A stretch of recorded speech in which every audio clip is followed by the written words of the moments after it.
स्वागत है आप सभी का आज के इस वीडियो में कक्षा 10 के क्वेश्चन बैंक के 2011 के सभी एक नंबर वाले क्वेश्चन का आंसर जानेंगे।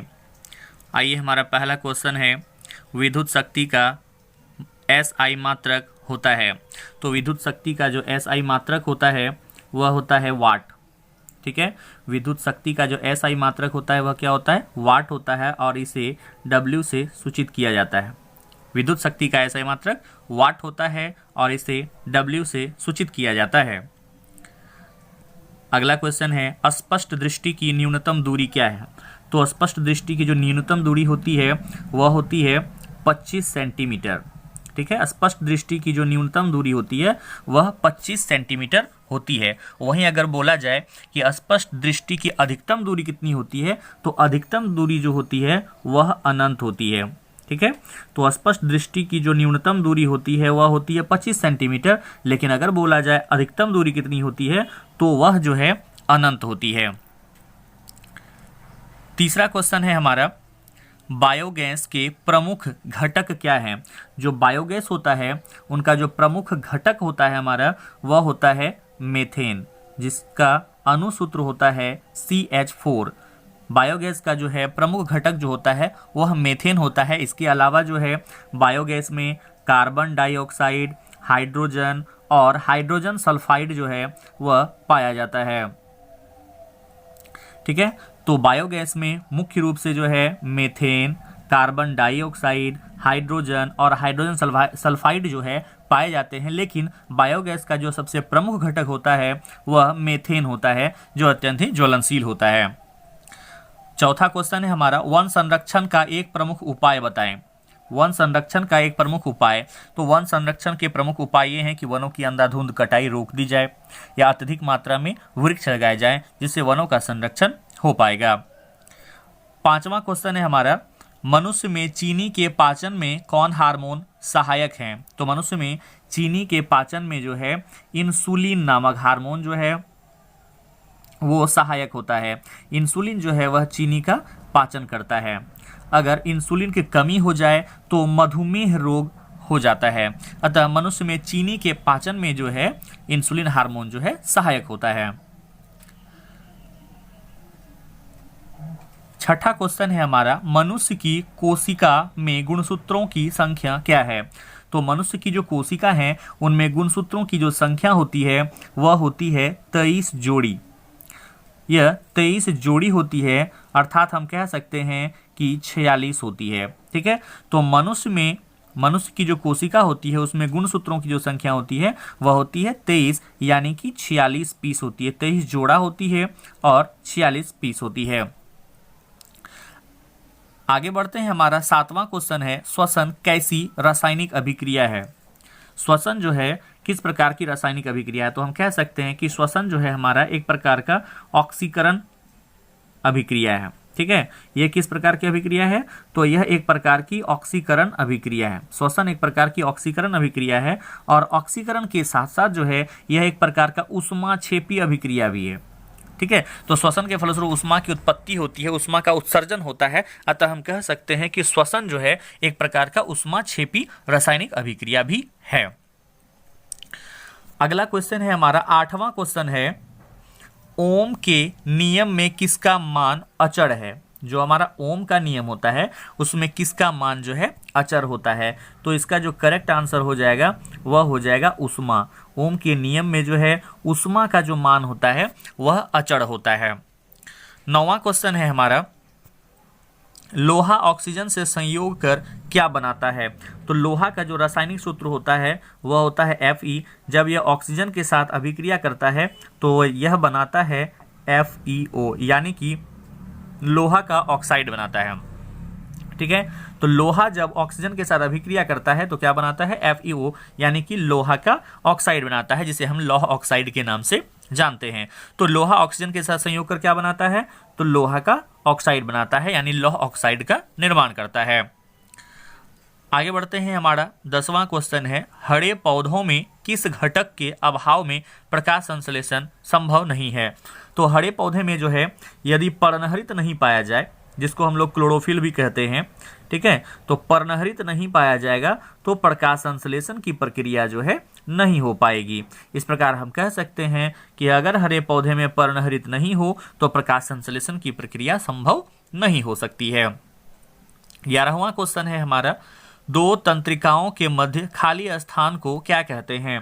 तो दो तंत्रिकाओं के मध्य जो है जो खाली स्थान पाया जाता है उस खाली स्थान को जो है सिनेप्स कहा जाता है, ठीक है, उसे क्या कहते हैं, तो सिनेप्स कहते हैं। दो तंत्रिकाओं के बीच पाया जाने वाला जो खाली स्थान होता है उसे सिनेप्स कहा जाता है। अगला क्वेश्चन है हमारा 12वां क्वेश्चन है, वह कौन सी धातु है जिसे चाकू से काटा जा सकता है। वह कौन सी धातु है जिसे हम चाकू से आसानी से काट सकते हैं।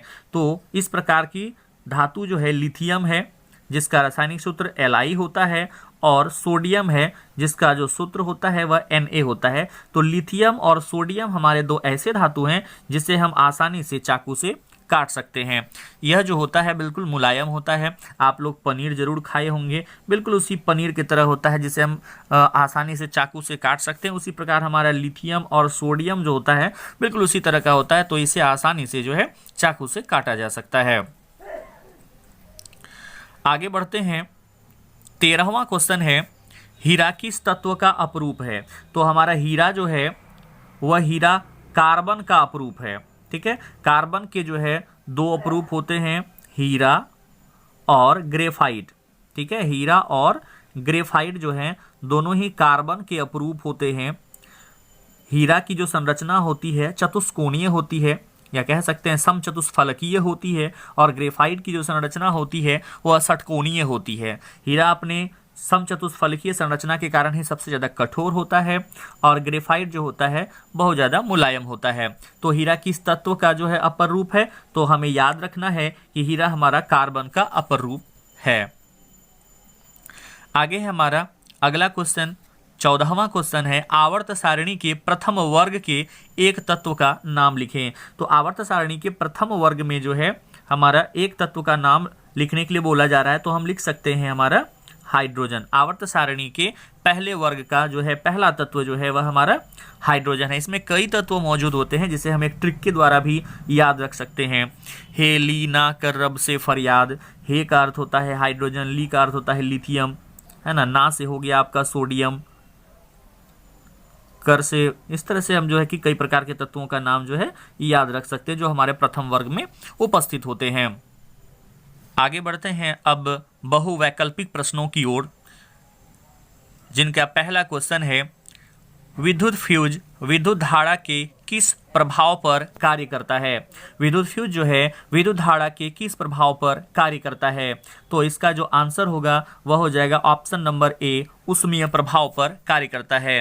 विद्युत फ्यूज जो है विद्युत धारा के ऊष्मीय प्रभाव पर कार्य करता है। जैसे ही विद्युत धारा का मान बढ़ता है ऊष्मा का मान भी बढ़ जाता है और विद्युत फ्यूज जो है वह गल जाता है, जिससे हमारा विद्युत का जो परिपथ का जो कनेक्शन है वह बिल्कुल कट जाता है और हमारे विभिन्न प्रकार के विद्युतीय उपकरण जो है जलने से बच जाते हैं। तो हम कह सकते हैं यह ऊष्मीय प्रभाव पर कार्य करता है। आगे बढ़ते हैं, अगला क्वेश्चन है हमारा, किसी कुंडली का प्रतिरोध ज्ञात करने के लिए सूत्र होता है। तो किसी कुंडली का प्रतिरोध ज्ञात करने के लिए सूत्र होता है हमारा R बराबर V/I। क्या होता है, तो R बराबर V/I होता है, इसे याद रखना है। आगे बढ़ते हैं, हमारा तीसरा क्वेश्चन है, डायनेमो से किस प्रकार की धारा प्राप्त होती है। जो हमारा डायनेमो होता है उससे हमें किस प्रकार की धारा प्राप्त होती है। तो इसका जो करेक्ट आंसर है वह हो जाएगा ऑप्शन नंबर बी, प्रत्यावर्ती धारा। तो डायनेमो से हमें प्रत्यावर्ती धारा प्राप्त होती है।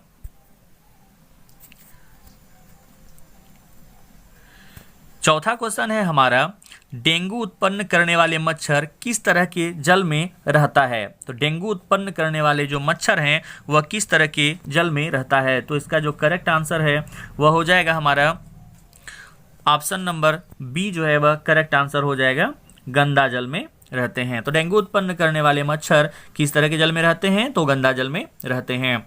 आगे बढ़ते हैं। हमारा पांचवा क्वेश्चन है, निम्नलिखित में से कौन बायोगैस ईंधन का स्रोत नहीं है। इसमें से बताना है कि किसका उपयोग जो है बायोगैस के रूप में, बायोगैस की उत्पत्ति के लिए नहीं किया जाता है। तो इसका जो करेक्ट आंसर हो जाएगा वह हो जाएगा हमारा ऑप्शन नंबर सी, नाभिकीय ऊर्जा। नाभिकीय ऊर्जा का प्रयोग जो है बायोगैस ईंधन की उत्पत्ति के लिए नहीं किया जाता है। आगे है हमारा छठा क्वेश्चन है, कृत्रिम वृक्क किन अपशिष्ट उत्पादों को रुधिर से अपोहन द्वारा पृथक करता है। कृत्रिम वृक्क जो होता है वह किन प्रकार के अपशिष्ट उत्पादों को रुधिर से अपोहन द्वारा जो है पृथक करता है। तो इसका करेक्ट आंसर हो जाएगा हमारा नाइट्रोजन। विभिन्न प्रकार के नाइट्रोजनी जो है उत्सर्जित पदार्थों को वह हमारे रक्त से निकालता है छान करके, और वह बाहर उत्सर्जित कर देता है। आगे है हमारा सातवां क्वेश्चन है, हाइड्रा के प्रजनन किस विधि से होता है। तो हाइड्रा में जो प्रजनन की प्रक्रिया होती है वह किस विधि से होती है। तो इसका जो करेक्ट आंसर है वह हो जाएगा हमारा मुकुलन। मुकुलन के द्वारा जो है हाइड्रोजन में प्रजनन की प्रक्रिया संपन्न होती है।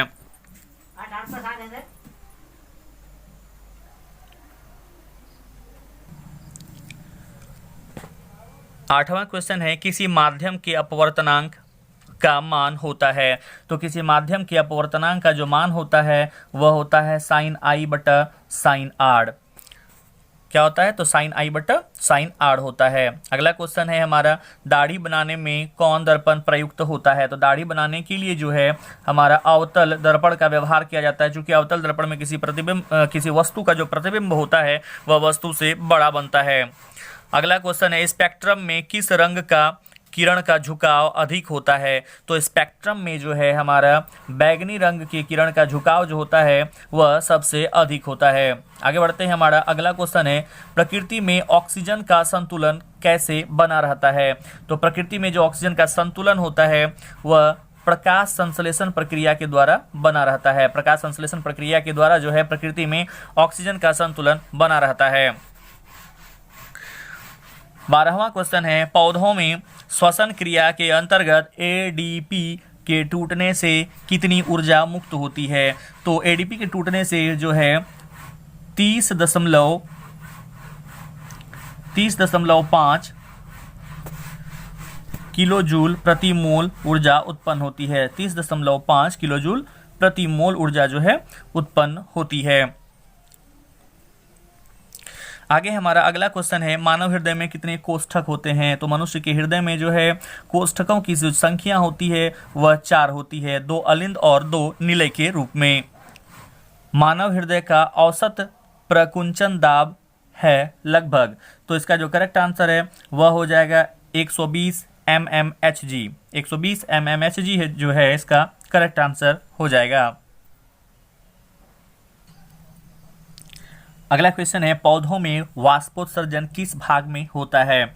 तो पौधों में जो वाष्पोत्सर्जन की प्रक्रिया होती है वह पत्तियों के रंध्र की सहायता से होता है। पौधों में वाष्पोत्सर्जन की प्रक्रिया पत्तियों के रंध्र यानी स्टोमाटा की सहारे होता है। तो इसका करेक्ट आंसर हो जाएगा पत्ता।